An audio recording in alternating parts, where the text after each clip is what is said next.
据海外网8月13号援引黎巴嫩广场电视台网站的报道称，伊朗革命卫队海军司令阿里瑞泽日前在接受该电视台采访时表示，伊朗有能力扣留任何船只，哪怕他有美国或英国的船只伴随。报道称，阿里瑞泽指责英国玩弄双标，要求伊朗释放违法油轮，却不释放合法的伊朗油轮是不公平的做法。他还警告美国和英国，革命卫队海军负责确保霍尔木兹海峡和波斯湾的安全，言外之意就是美国和英国在这里是多余的存在。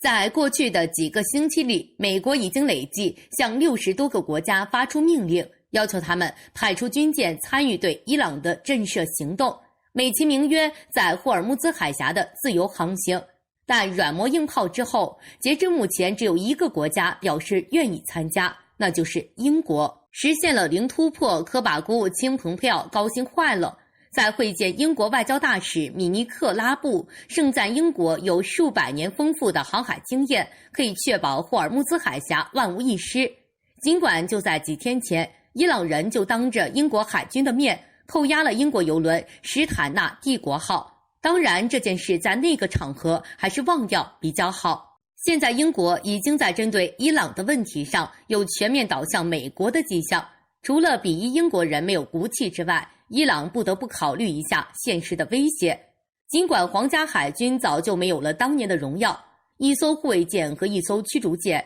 几乎就已经是皇家海军1/10的主力阵容，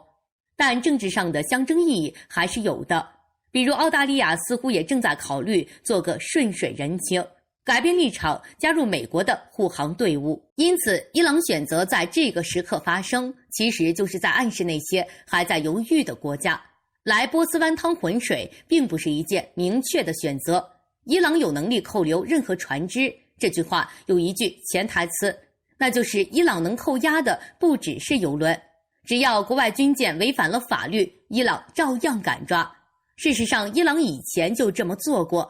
在2016年1月，2艘美国海军的武装快艇闯入伊朗领海后被革命卫队扣押。